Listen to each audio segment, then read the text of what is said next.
Bueno, ahora abrimos un turno de preguntas y contestaciones. Vale, Pepe. Bueno, pues pon ahí y después va Pepe. Ven. Ahí, digo, porque estaba ahí el micro y después... Bueno, yo lo que quiero hacer es felicitar a los 4 ponentes porque ha sido espectacular. La cuestión que tengo es que, bueno, tenemos que comer saludable y hay muchas cosas que desconocemos de nuestros productos. Empiezo por el final, el anisakis, efectivamente, hoy no hay pescado que no lo tenga. Es que no, es incontrolable. Y hay que manejarlo. Hay que manejarlo, merluza y demás. Ahora bien, es necesario utilizar el pescado, saberlo manejar, cocinarlo, y por tanto tenemos que tener las nociones correspondientes para saber que por encima de 60 grados desaparece y congelarlo un par de días, como dices tú, es fenomenal. La cuestión está en que ahora tenemos que combinar los 4 grupos. ¿Verdad? Todos han dicho cosas interesantes. Me da miedo el Google del pescado que dicen fulano de tal, tantos años, consumidor de tantos euros al mes. Bueno, yo creo que eso es la segunda parte de la historia, pero a mí me gustaría comentarle a Rosaura el tema de los, por ejemplo, has dicho que existe una pandemia de hipovitaminosis D, también en el pescado, y yo creo que es importante porque sabemos que la vitamina D es la vitamina de la vida, que gracias a ella aumenta el gen cloto y nos produce longevidad en nuestros vasos y nuestras arterias. Entonces, a mí me gustaría saber, en tu opinión, cuáles serían los pescaditos que tendríamos que comer porque tienen más vitamina D. Bueno, Espero respuesta, me dejen hacer una pregunta que quiero hacer, pero en respuesta a lo que dices, efectivamente, o sea, tenemos que comer sano, tenemos que comer el anisakis y otra serie que están todos los pescados, y debemos tener en cuenta las técnicas culinarias y las técnicas de preparación o de manipulación del pescado que pueden evitar estos contaminantes, ¿no? Decíais que congelar el pescado 2 días, pues esto lo elimina, y un poco también transmitir a la población que el pescado congelado tiene el mismo valor nutricional que el pescado fresco si lo congelamos bien, ¿no? Con respecto a la vitamina D, que es la gran pandemia, la otra gran pandemia, es una pandemia fundamentalmente en el momento actual ligado a la obesidad, como decía antes, porque la grasa corporal la atrapa. Y sí que sabemos que la vitamina D tiene receptores en todas las células del organismo, es pleiotrópica. Por tanto, Galicia es una zona, si vale la palabra, endémica o de riesgo de déficit de vitamina D, porque la vitamina D fundamentalmente se produce a nivel de la piel. Es muy poca la que tomamos a través de los alimentos. Efectivamente, los pescados y los pescados grasos, el jurel, la sardina, los pescados grasos aportan más vitamina D. Pero es muy difícil que nosotros solamente con los alimentos naturales tengamos la cantidad de vitamina D que necesitamos. Tenemos que aprovechar la irradiación solar. Cuando estamos a 43 grados latitud norte, aunque tuviéramos sol, que veo que sonreís aquí desde enero no lo vimos, hoy estaba un día maravilloso, además viendo ese mar azul precioso, pero aunque tuviéramos sol, la angulación de los rayos no permite la síntesis de vitamina D en el mismo porcentaje que necesitaríamos. Pero curiosamente en el Caribe hay hipovitaminosis D. Entonces decimos, oye, ¿pero qué pasa? Que Galicia era tradicionalmente de riesgo de déficit de vitamina D, pero en el Caribe, fundamentalmente ligado al aumento de la adiposidad y de la grasa, también por la coloración de la piel, las personas de piel más oscura producen menos vitamina D, y ahora también, en el caso de los niños, por el uso de las cremas protectoras solares. Decir esto a una pediatra, creo que lo digo así bajito por si abren la puerta y me dan, porque lo difícil es el justo término medio, como todo en esta vida. Entonces, evidentemente, la protección de la piel, del cáncer de piel y del uso de las cremas protectoras es evidente que es necesario, pero pasamos de eso a que el niño salga cubierto de blanco de la cabeza a los pies durante las 24 horas del día, invierno y verano. Y eso sí que produce una reducción importante de la síntesis de vitamina D. Por tanto, solamente recordar que con media hora de la exposición de las manos o la cara en unas horas en donde el sol ya no es tan fuerte es suficiente para la síntesis normal de vitamina D. Ya terminando, la vitamina D está en el riesgo de, o sea, disminuye el riesgo de no solamente que lo que conocíamos tradicionalmente, que es la osificación, es decir, que no haya raquitismo, que haya una buena mineralización ósea, que haya menos riesgo de osteoporosis, sino que está en el riesgo, o sea, cuando uno tiene buenos niveles de vitamina D, tiene menos riesgos de infecciones respiratorias, de tuberculosis. Y yo recuerdo, yo soy de un pueblo de La Estrada, en donde teníamos un sanatorio en donde la gente de Vigo se venía en la época de la tuberculosis a La Estrada por los aires. Pues yo ahora digo, qué listos eran. Cuando no había tubérculos tácticos, que venían a buscar el sol, es decir, la vitamina D, el aire puro y la alimentación sana, ¿no? El colon, el cáncer de colon, hay una línea importante de investigación en cáncer de mama y en cáncer de colon en relación con el déficit de vitamina D. Esto a veces uno tiene la sensación, ¿no?, que es como la pescadilla que se muerde la cola. ¿Cuáles son los factores de riesgo? ¿Cuáles son las enfermedades? Como parece que si seguimos tirando del hilo llegamos casi a los mismos factores de riesgo que conducen al aumento de todas las enfermedades, ¿no?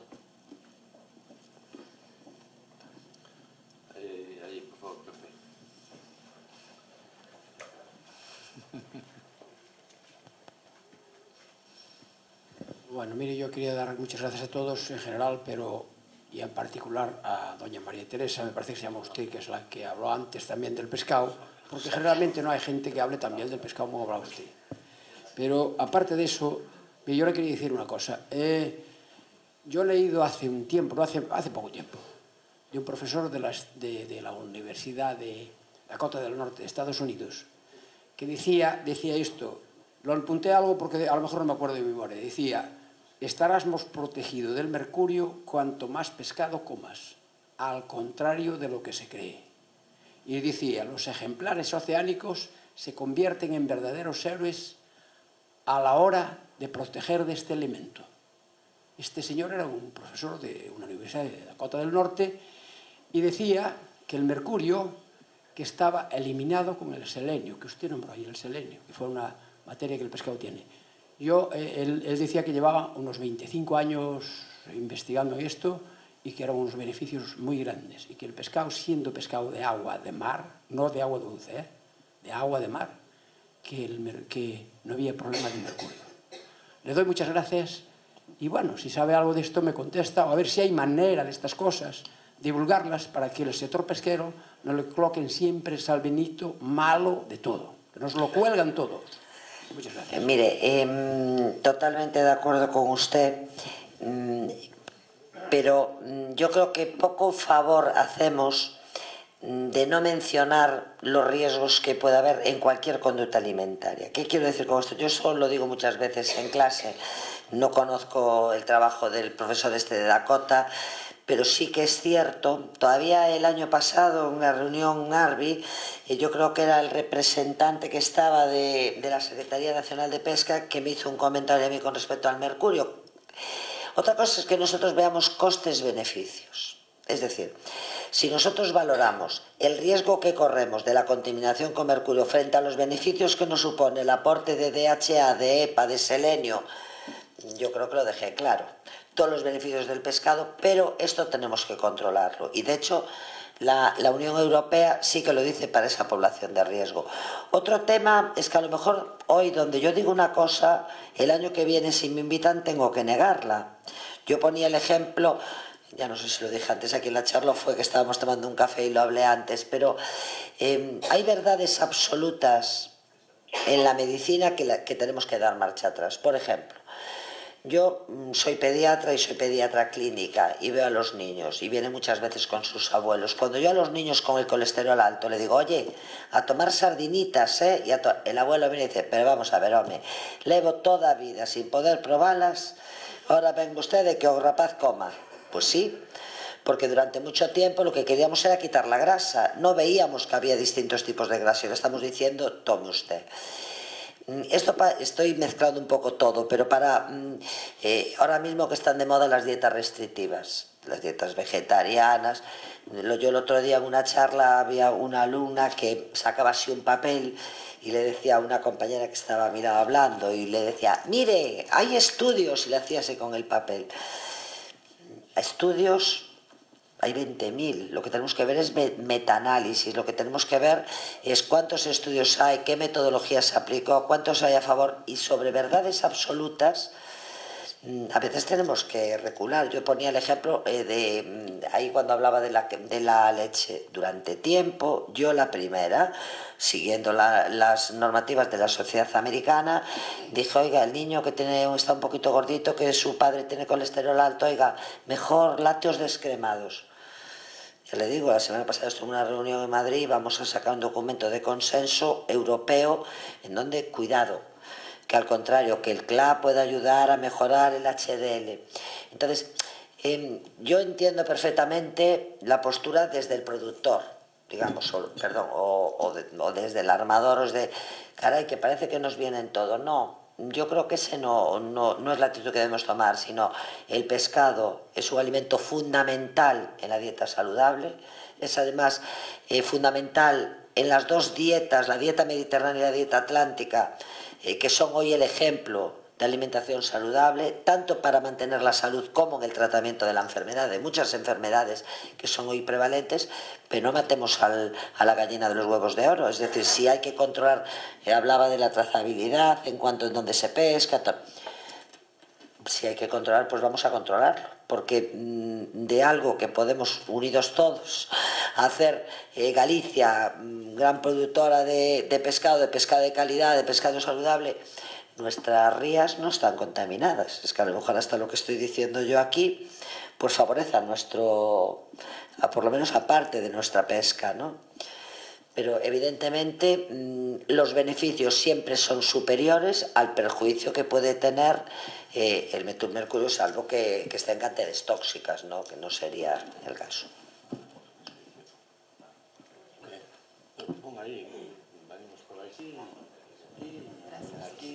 Bueno, sumarme a las felicitaciones de los 4 ponentes. Ha sido muy complementarias y confío que desde el streaming más gente los pueda escuchar. Vale.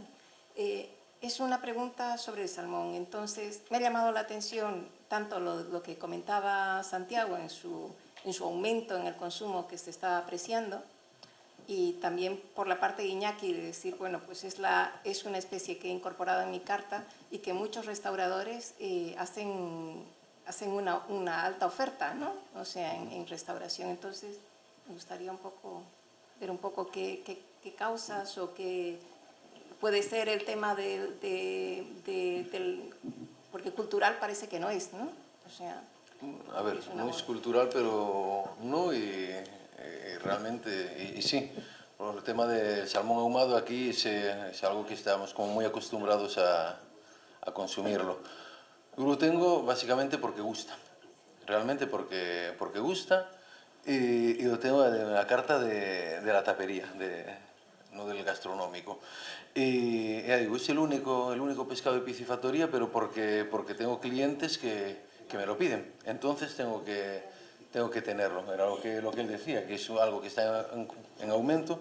Yo lo tengo eso para banquetes, en el aperitivo y en la tapería, pero por eso, porque gusta. A mí no me... pero igual es cosa personal mía también, que le tengo como un poco de tirria al pescado de piscifactoría, pero bueno, ya digo que es también cosa personal mía. pero se aprecia en toda la restauración.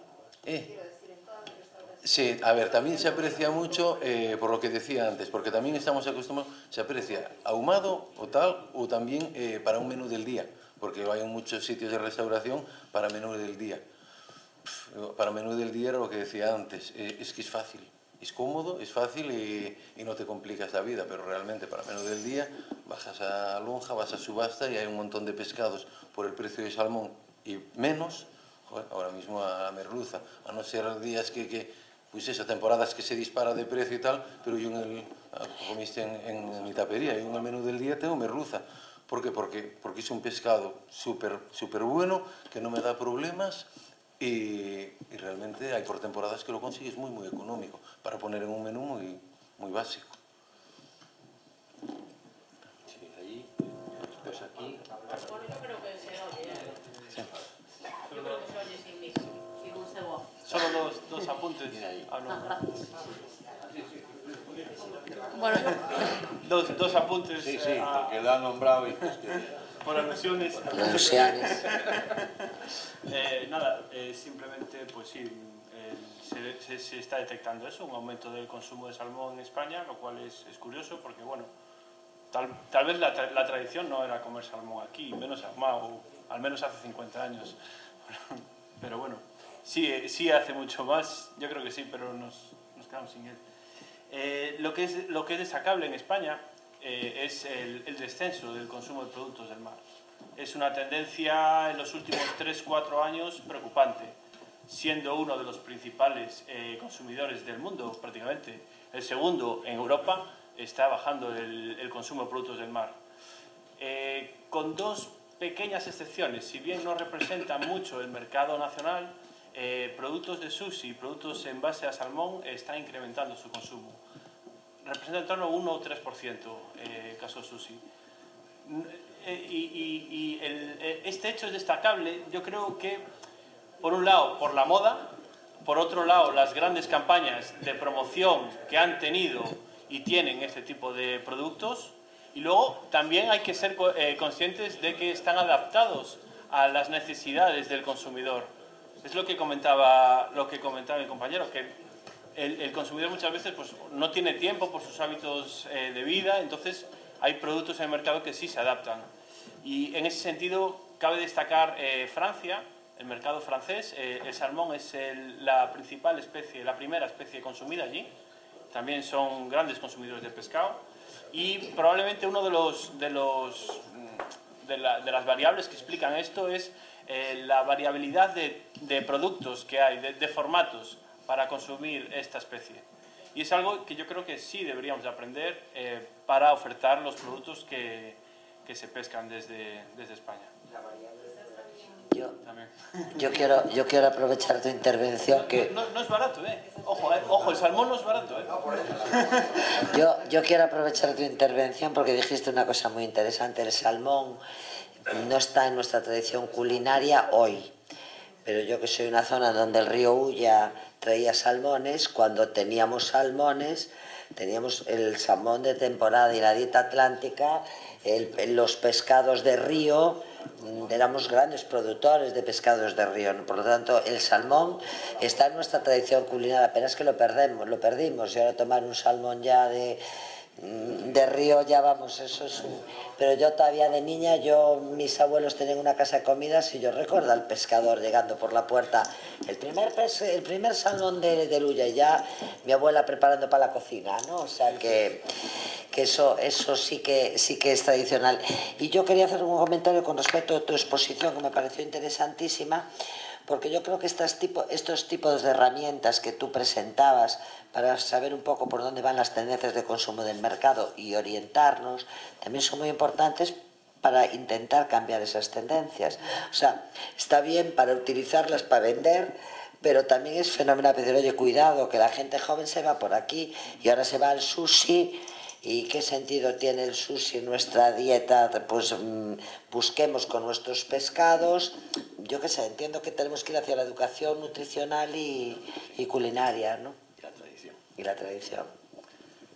Bueno, yo, primero acabando con el salmón, quería decir que como consumidora, hoy día el salmón es muchísimo más caro, espectacularmente caro para lo que era el salmón. Entonces no sé qué ventajas tiene tomar un pescado de piscifactoría, que la impresión que le da al consumidor cuando llega al supermercado es que le están tomando el pelo, porque pagar 17 euros, 16 euros por el kilo de salmón, a mí personalmente me parece abusivo porque es un pescado prefabricado. Entonces, bueno, me voy a la merluza. Quería hacer una pregunta de si alguien en la sala sabe si hay algún estudio sobre el contenido en concreto del bonito de Burela en mercurio, porque a lo mejor resulta que llevamos una sorpresa Y el bonito de Burela, por la zona en la que se pesca o por el tamaño que tiene, que es un tamaño intermedio, no tiene tanto mercurio y podíamos basarnos en eso para hacer propaganda del bonito de Burela. El mercurio está sobre todo en el pez espada, en grandes. Entonces, quería saber si había algún estudio o si se plantean hacer algún estudio, que a mí me parecería súper interesante. Yo, de hecho, desde el hospital, se me ocurrió la idea de hacer un estudio en Burela sobre el contenido de mercurio, precisamente para defender nuestro mercurio. No digo nuestro bonito, nuestro bonito, pero no sé si ya está hecho el estudio. Y si tenemos mercurio, también lo defendemos.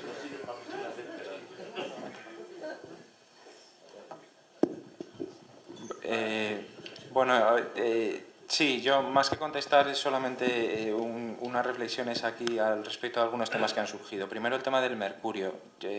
Realmente, como sabéis muchos de los que estáis aquí, el tema del mercurio, bueno, pues es un tema complicado que afecta fundamentalmente al pez espada y tiburón, que son especies que acumulan, que tienen años y que afecta de lleno a nuestra flota de palangreros de superficie con un condicionante socioeconómico importante. Entonces, también conocéis la situación de las negociaciones de los nuevos reglamentos de límites del mercurio, cómo han ido evolucionando, etcétera, etcétera, etcétera.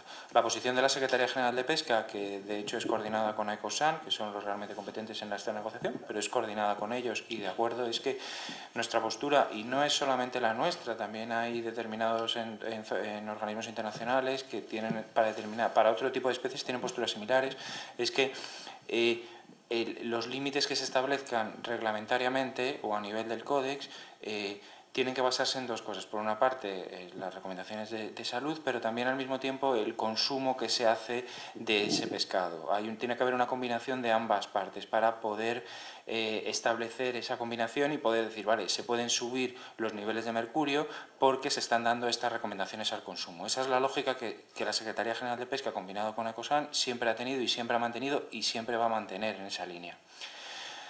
También esto, y es un comentario informal, pero es una realidad que tenemos. Nosotros, a nivel de la Unión Europea, somos Estados miembros y estamos dentro de la Unión Europea. La Unión Europea tiene una filosofía totalmente proteccionista con el consumidor. No es una filosofía como la que pueda tener Estados Unidos. Estados Unidos no tiene esa filosofía de protección al consumidor. La Unión Europea sí la tiene. La Unión Europea no regula, es el papá y la mamá del consumidor. Entonces, se pasa de frenada. Por exceso es así. Y la combinación de decir, vamos a subir los límites y al mismo tiempo dar unas recomendaciones de consumo claras, lógicas, razonables y entendibles, no traga, no, es complejo. Entonces, ese es un poco el panorama que nos encontramos con el mercurio, con el tema del mercurio. Ahora, de hecho, recientemente ha habido hace relativamente poco, en el CODES se ha tratado esto, en el grupo de contaminantes y el tema del mercurio y, bueno, también es verdad que a nivel internacional desde el CODES se proponían unos niveles más elevados de los establecidos por la Unión Europea. Nuestra postura fue, la Comisión Europea en principio pues quería de alguna manera ir en contra, conseguimos que se abstuviera, pero hubo muchos otros países que tenían una postura cercana a la Unión Europea para el tema concreto del mercurio en el pez espada y tiburones, entonces bueno, no pudo seguir adelante esa posibilidad a nivel del CODES de plantear unos niveles más altos. Entonces, eso por una parte. Luego, por otra parte, respecto al salmón, hasta donde yo sé del salmón y con independencia de mucho de lo que se ha hablado aquí, lo que yo, y además oyendo detrás del salmón está Noruega. El 20% del Producto Interior Bruto de Noruega es la pesca. Y fue una de las razones fundamentales por las que, por ejemplo, Noruega no entró en la Unión Europea. Entonces, ¿eso qué significa? Eso lo que significa es que hay dinero. Pero no solamente a nivel de la administración noruega. O sea, Noruega tiene oficina aquí, en concreto, para promocionar el tema del salmón. Y el marketing que hacen del salmón es brutal. Y eso se ha visto claramente en un incremento de la entrada del salmón en los productos, la entrada del consumo, etc. O sea, hacen campañas y campañas para promocionar el salmón. Y ya no solamente el típico filetito de salmón ahumado, hamburguesas, etcétera, etcétera, etcétera. esto va más allá, no es solamente está justificado porque la administración suya, el gobierno tenga dinero para promocionar el salmón, no, es que cada uno de los operadores que están detrás del salmón dan una parte de su muy pequeña pero lo suficiente para montar esas campañas promocionales, y el efecto de las campañas promocionales son las que nosotros vemos, que hoy en día el consumo de salmón ahumado, que hasta hace 10, 15 años o incluso más era casi algo de Navidades, Nocheviejas, si me apuráis, con huevo hilado, se ha convertido en, bueno, pues un consumo más o menos relativamente habitual, que te planteas tomar salmón con... Y luego una cosa que también quería decir es que, y esto lo digo casi institucionalmente y como Secretaría General de Pesca, y como encima en particular como la Subdirección de Acuicultura y Comercialización Pesquera. La acuicultura tiene su nicho y tiene también sus ventajas. No podemos hacer una comparación extrema entre la acuicultura y pesca diciendo que la pesca tiene sus ventajas y tiene sus cosas, pero la acuicultura tiene también su nicho y tiene sus ventajas. Entre otras cosas, nos garantiza el poder comer pescado de manera asequible a la población. Más allá de la restauración o más allá de sitios con mucha tradición de consumo de pescado, como es Galicia, pero entonces la acuicultura tiene su nicho y yo tengo que tener un poco esa balanza equilibrada que me toca institucionalmente también. Bueno, nada, yo solo era eso. ¿Cuántos aranceles paga Noruega por entrar con el salmón en Europa? No sé. Al estar fuera de Europa. Ya, primero no lo sé el dato exactamente, pero también Noruega no es un tercer país al uso. O sea, Noruega, y hay unos acuerdos de libre comercio importantes con Noruega, etcétera, etcétera, etcétera. Ya no solamente pensar en los aranceles. Noruega forma parte anualmente, entra dentro del reglamento de TAC y cuotas. O sea, no es una cuestión solamente de aranceles, hay que ver la relación con Noruega, hay que verla en su conjunto. No es solamente el decir garantizamos unos aranceles, también forma parte de la negociación anual en el TAC y cuotas, etcétera, etcétera, etcétera. Es una cosa particular. No conozco el dato exactamente.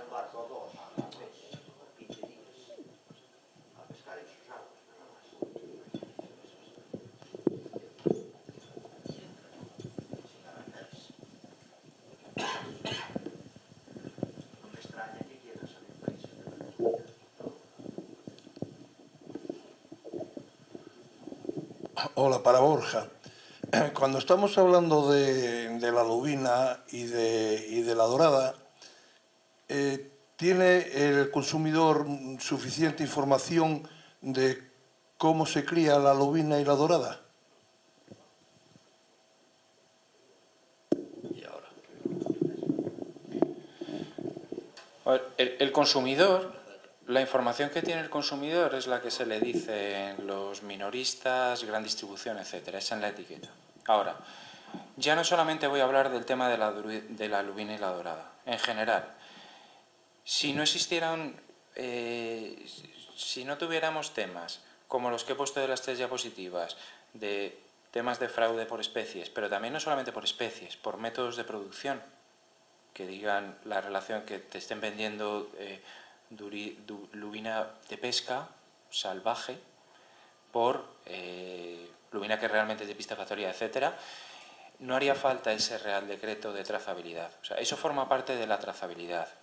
Y es necesario que se establezcan normas. ¿Por qué? Porque realmente en general hay una carencia de información clara respecto no solamente de la dorada y de la lubina, sino en general.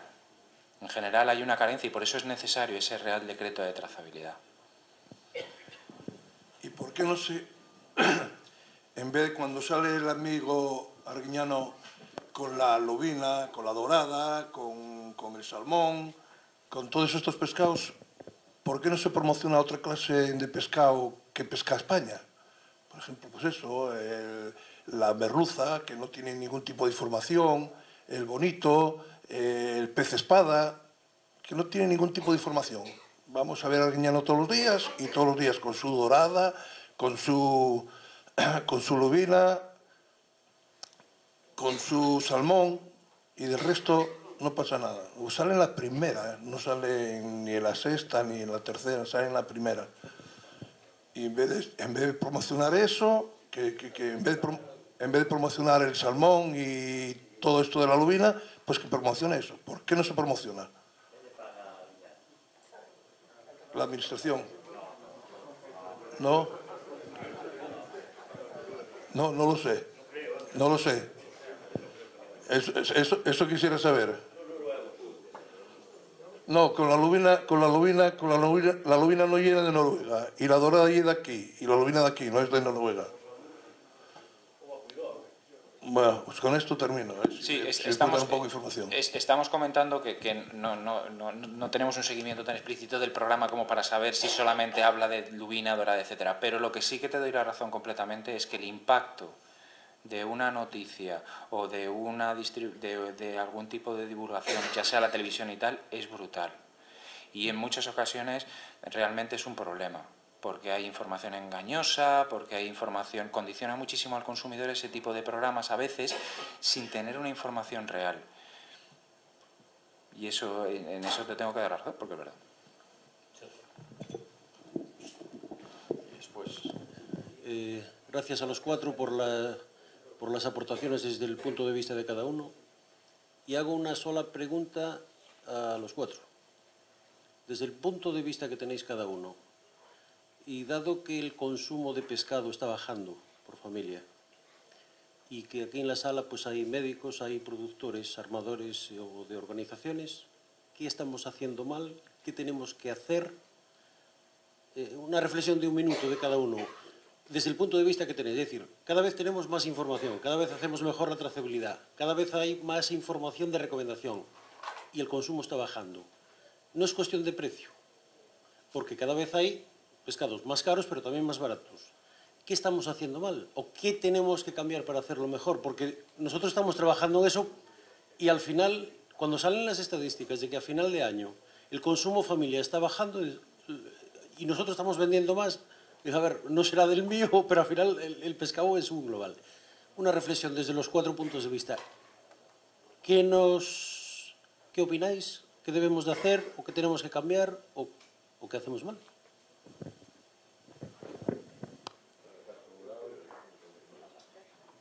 Creo que lo que comentamos, que puede bajar, pero ¿por qué es eso? Hay falta de información.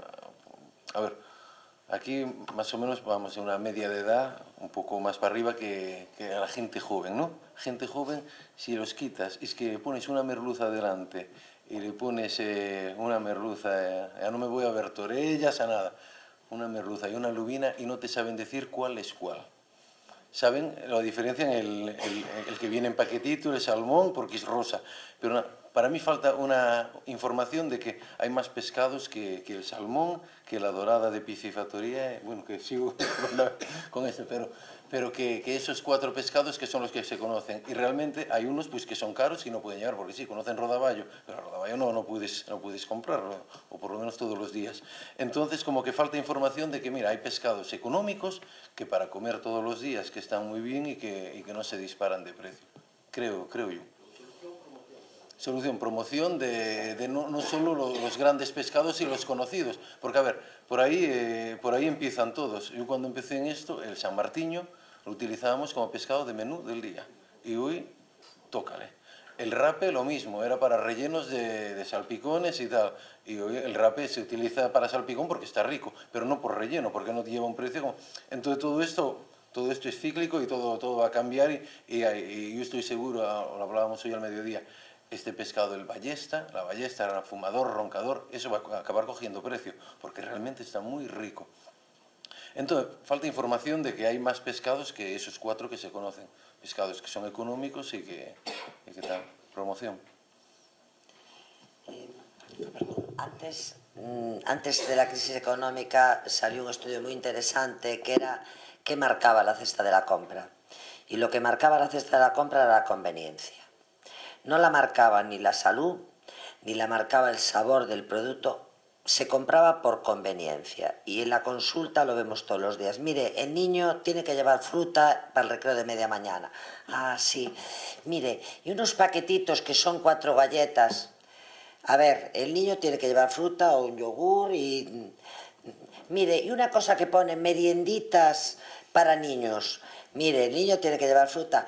Solo un momentito antes de irme. Mire, unos paquetitos que pone gusanitos, pero ya para lactantes. Entonces, lo estoy haciendo así un poco jocoso, pero yo, que llegaré hoy a mi casa, pues no sé, a las 11 de la noche, no me voy a poner a preparar un guiso para mañana.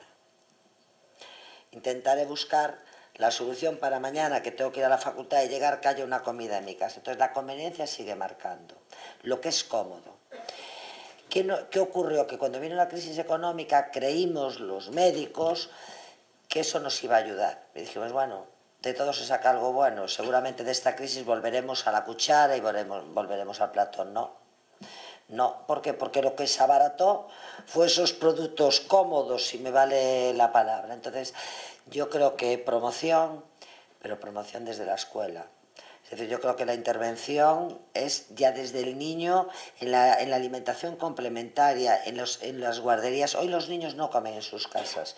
Los padres hemos delegado la educación nutricional en las escuelas, en el mejor de los casos, cuando no en la cafetería o la del colegio. No cenamos sentados a una mesa y la comida del mediodía no la hacemos juntos. La educación desde la escuela. El niño tiene que aprender lo que decía él, aprender a ir a la plaza y que dentro de una materia, de una asignatura que sea educación de estilos de vida saludables, el niño vea ya lo que es una merluza y lo que es un rape. Y no pase como en las ciudades que creen que la leche viene en el tetrabric, que no hay vacas. Entonces, que los niños aprendan a ver esto desde muy pequeños. Sí, yo un poco en la línea de mis compañeros en la mesa, de mis colegas, yo hablaría primero de trazabilidad en la cadena, como no podía ser de otra manera, para garantizar una información veraz y eso garantice que se puedan promocionar los productos. Unir las dos cosas, un sistema sólido en el que la información que llega al final sea veraz. Y eso garantice esa promoción. Pero además, un poco también en la línea, formación. Formación del consumidor, tanto como el de los niños, como el de los consumidores medianos, como el de los adultos. Hay una formación importante. He leído estudios de mercado donde la gente joven no se acerca a la pescadería por miedo a hablar con el pescadero. O sea, es que es de traca. O sea, prefieren ir a coger una bandeja. O sea, es que es de traca. Entonces, la formación, y como bien ha dicho Rosaura, tiene que ir a muchos niveles. Los niños, ella ha puesto un ejemplo perfecto. Los niños condicionan en una casa lo que se come de una manera brutal. Pero, o sea, yo tengo 3 niños. Son los que dicen lo que comemos cada día. Ahora vamos a hacer comida para todos. Y al final, ¿qué vas a hacer? Pelear. Entonces, entonces tiene que haber una formación y una educación desde el principio. Y luego también hay una formación que tampoco podemos olvidar, y es del que vende el producto. El que vende el producto tiene que saber el producto que está vendiendo. Y lo que aporta, y la calidad que aporta, y lo que ha supuesto que ese producto haya llegado allí. Y poner en valor todas esas obligaciones a los que todos los eslabones de la cadena están sometidos para garantizar que ese producto esté puesto allí, que sea saludable y que pueda ser puesto en un futuro, que es lo que hace que sea un producto sostenible. Entonces yo creo que yo me quedaría con los dos, con el tema de la promoción y con el tema de la formación. Bueno, me lo habéis dejado muy difícil. Tenía apuntado algunas ideas, pero prácticamente voy a repetir lo que habéis comentado. Sin duda yo apostaría por adaptarse al consumidor, un poco a las necesidades que tienen los consumidores de productos de pescado y también ser capaces de competir con otros productos, resaltando los atributos del pescado que en muchos casos son superiores a ellos, un poco lo que apuntabas ahora. Por tanto, ¿qué hacer? Más promoción privada, más promoción en base a formación a gente joven, más promoción por parte de organismos públicos. No olvidemos las grandísimas campañas del FROM. Y también ser capaces de preparar productos adaptados a esas necesidades del consumidor. A eso es llegar a las 11 de la noche y ser capaces de poder comer pescado, porque eres capaz. Tienes un producto que en un par de minutos, 5 o 10, algo razonable, eres capaz de tomarlo y no ir a la pescadería principalmente de mañana si no hay pescado. Ser capaces de adaptarse en ese sentido yo creo que sería fundamental.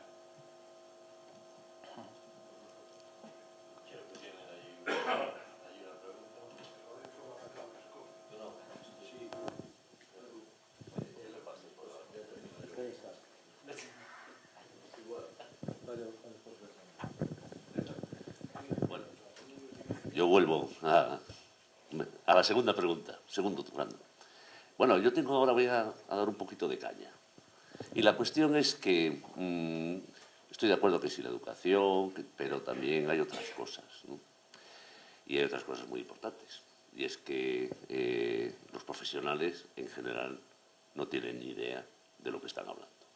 Y empezamos desde las organizaciones de los ministerios. Por ejemplo, no hay un etiquetado en condiciones de ningún producto porque los aditivos alimentarios cabeza de turco en este momento no aparecen ni en el pescado ni las propiedades nutricionales. ¿Verdad que no? La segunda cuestión es que no sabemos cocinar. De hecho, lo vemos, nosotros organizamos un taller, que ya es el 8º año, colabora con nosotros y colaboramos con APSA, en el desarrollo, donde vienen nefrólogos de toda España, enfermeras de toda España de enfermedad renal crónica, nutricionistas, y este año nuestro equipo de cocina del hospital pues hemos decidido utilizar alimentos de temporada.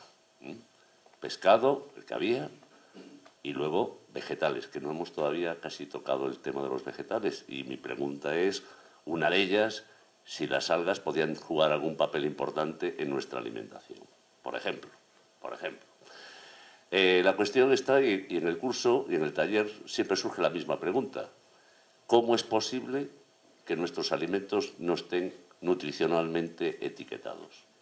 ¿Cómo es posible donde aparecen unos aditivos que son el E301, 305, 307, 311, que no sabemos ni lo que son? El consumidor, si el consumidor no distingue entre una dorada y una lubina, ya me dirás tú cómo va a distinguir lo que es un 301.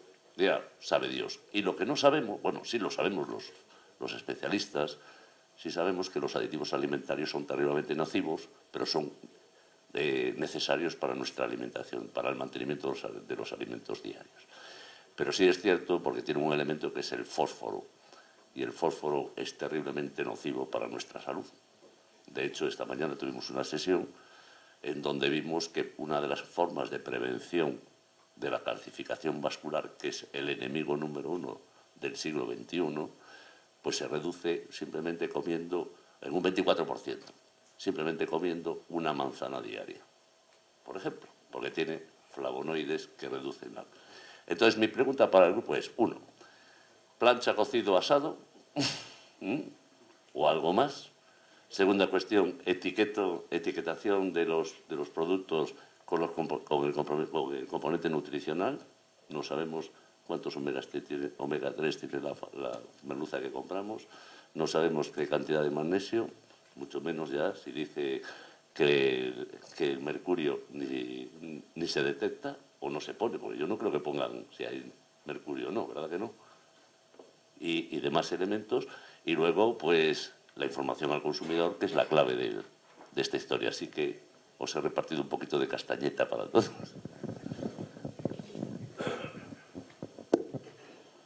Plancha, cocido, asado.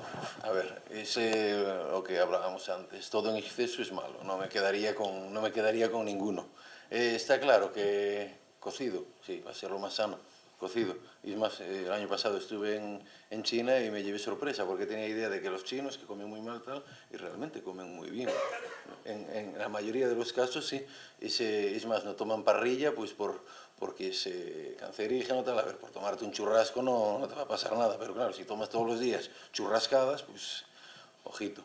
Y sin embargo ellos sí toman todo cocido, una por cultura, por el tema de hervir todo, porque el agua, por bacterias, microbios, toda esta bichería que hay, y otra pero por sano también. Entonces, ¿con qué me quedaría? Si nos vamos ahí, sí, para ser exactamente lo más sano, cocido, pero realmente sería muy aburrido también comer todo cocido. Entonces, pues nada, todo en exceso es malo y comería un poco de todo. No, a ver, frito, no.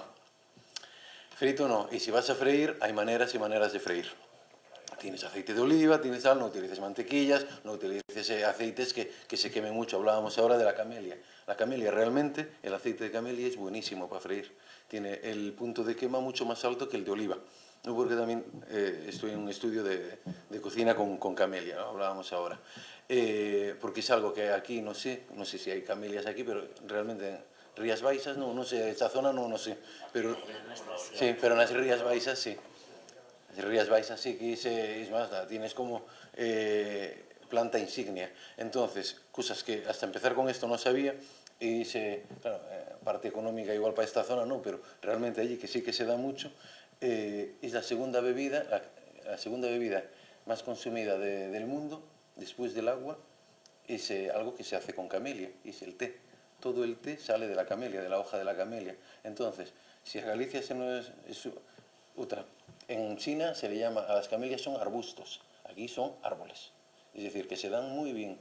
Si somos capaces a tener plantaciones de camelias, y aparte de mirar para ellas, que son bonitas, sí, pero le sacamos un rendimiento, joder, sería muy bueno. El aceite no está legislado aquí en España. En España todo lo que no está legislado está prohibido, ¿no? Sí.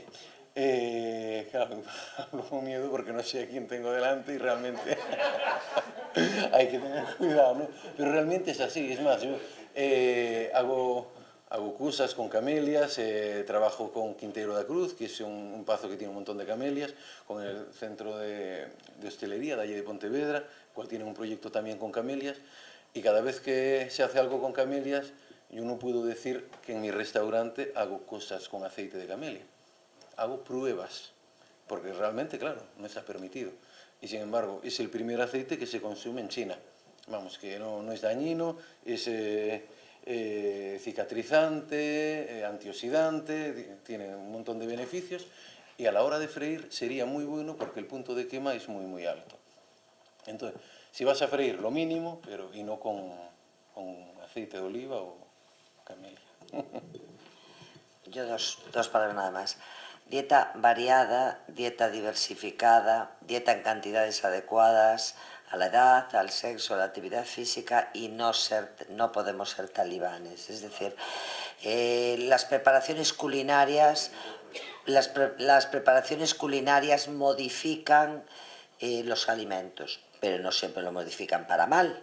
Lo que es que los modifican y que tenemos que saberlo. El cocido es saludable, la fritura, si se fríe con aceite de oliva a las temperaturas adecuadas, lo que tenemos que saber es que esa fritura aumenta el poder energético de ese alimento, y que si yo me tomo un cachelo, pues estoy tomando menos calorías que si me tomo una patata frita.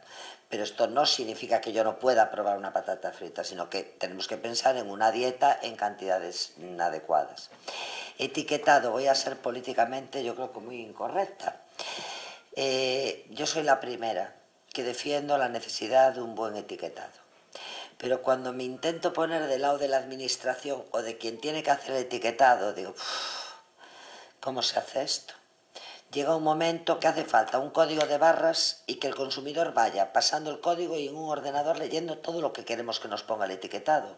Porque es imposible meter en una cosita así todo lo que queremos que ponga. Yo estoy en el Comité de Nutrición de la Asociación Española de Pediatría y en el grupo de trabajo de nutrición de nuestra Sociedad de Gastro y Nutrición Pediátrica. Y recibimos hace muy poquito una carta solicitándonos que nos posicionáramos, en concreto con la fructosa, que como sabéis es un azúcar, apoyando que la fructosa fuera considerada un alergeno, porque efectivamente hay niños y adultos con intolerancia hereditaria a la fructosa, en donde si toman fructosa pueden tener una hipoglucemia, hacer una convulsión, es decir, pueden tener consecuencias graves. Pero es que la fructosa no es un alergeno. En la fructosa se produce una intolerancia hereditaria a la fructosa, que no es lo mismo que una alergia. Si para que en el etiquetado pongan la cantidad de fructosa que vaya, yo tengo que pedir que lo consideren un alergeno, creemos que es un error.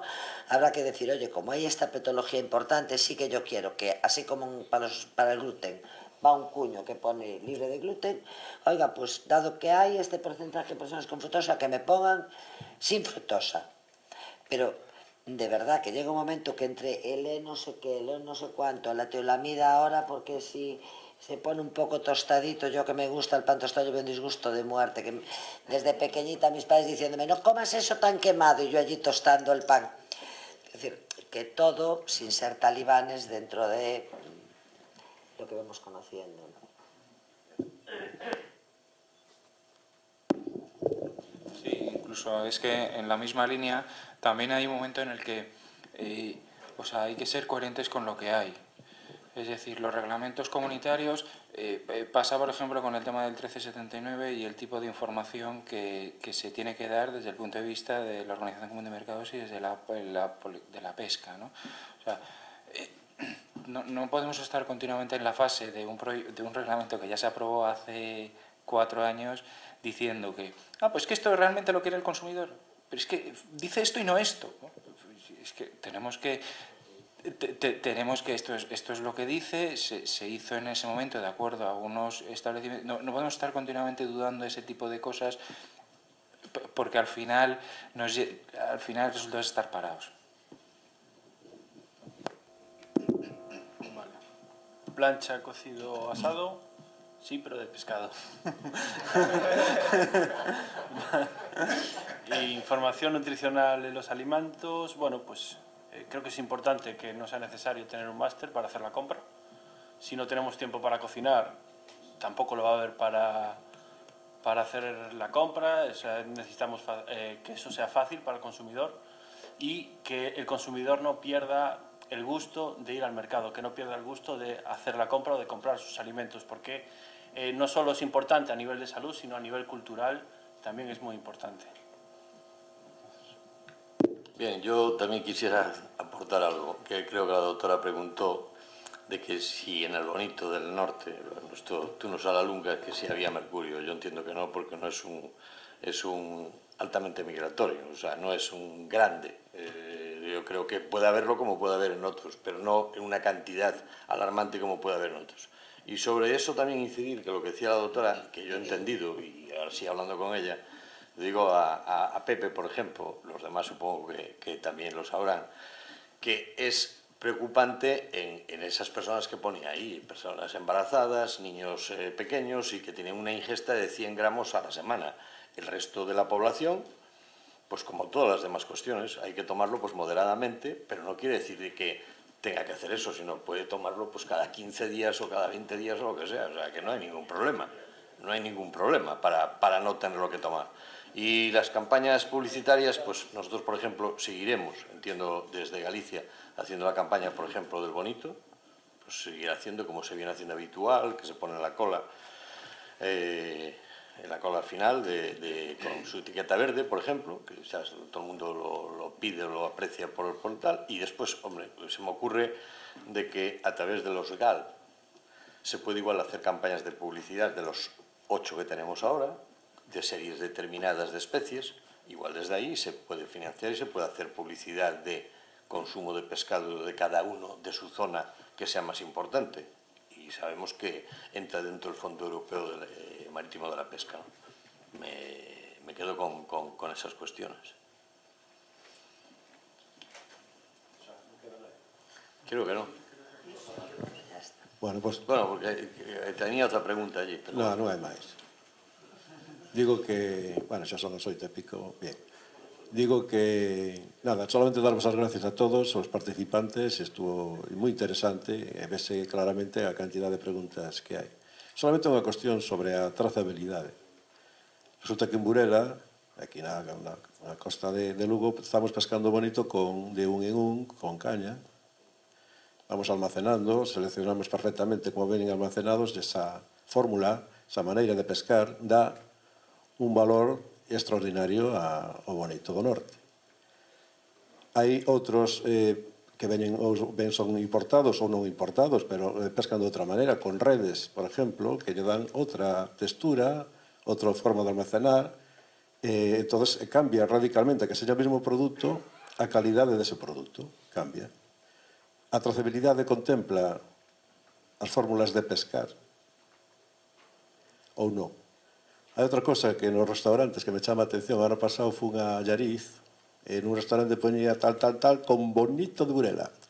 Claro, eu tamén entendo que a categoría, esta forma de pescar que lle dá moita elevación en todos os aspectos ao noso peixe, que moitos se poden aproveitar non me refiro, digo, que pode haber moita picardía en ese aspecto de dicir, oi, poño produto como se fora merluza de tal, ou un bonito de Burela onde que seña mellor de Madagascar, a ver se me entende. Pero, bueno, máis que nada para que digáis unha cuestión se está contemplado esa forma de pescar, as artes e todo isto na categoría, na trazabilidade.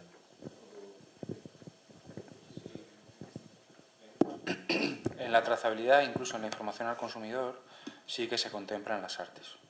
Tiene que especificar el arte con el que se pesca.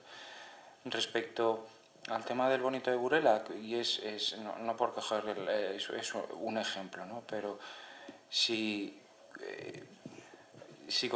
la trazabilidad o si por medio de la trazabilidad se consigue que se garantice el origen desde el principio hasta el final, la cuestión es que tú vas a poder decir realmente lo que es el producto y que el consumidor decida. Y tú ya, si confías en tu producto porque tu producto es de calidad, el primer interesado en que el consumidor conozca el origen del producto es el productor. Entonces, ese es el beneficio de la trazabilidad. No es solamente el pensar en que es una obligación que se establece en la cadena. O sea, el beneficio real que estamos buscando con el tema de la trazabilidad, y que es verdad que es obligatorio, pero es que al final lo que hace es poner a todo el mundo con las mismas herramientas, un level play, una igualdad de condiciones para todo el mundo. Y cuando los productores hacen las cosas bien, eso es sinónimo de calidad y al final va a ser sinónimo de valor añadido. Entonces, es un poco esa reflexión.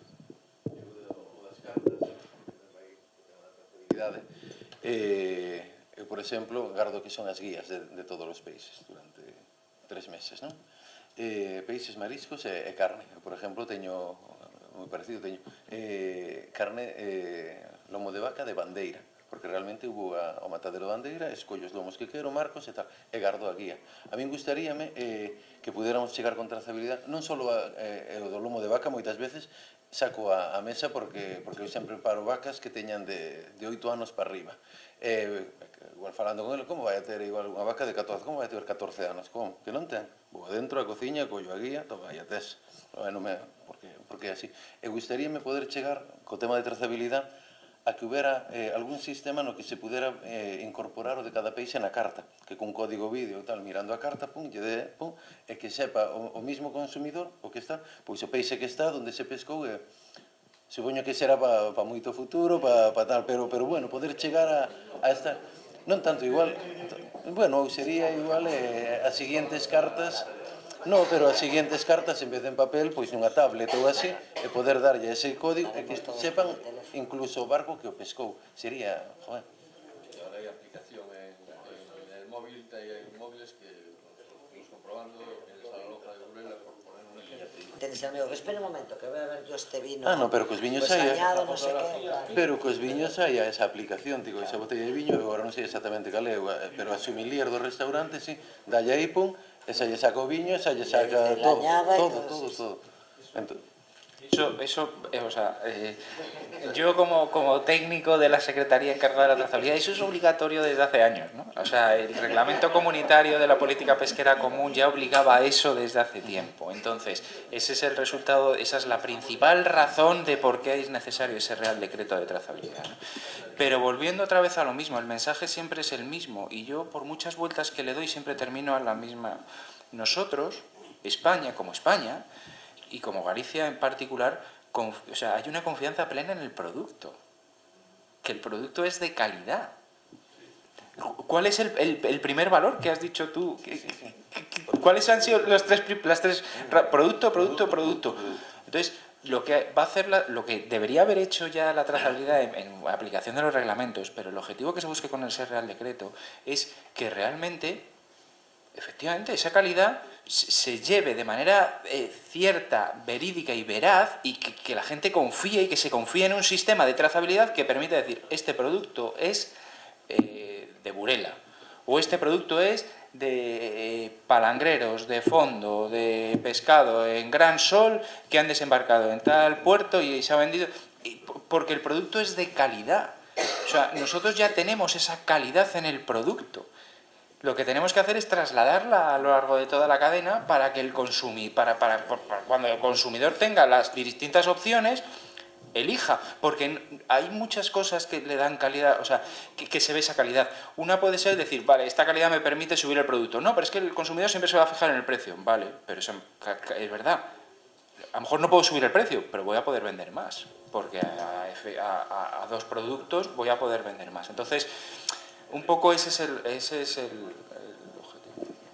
Sí, sí, añadiría eso, hacer de esa trazabilidad una herramienta comercial.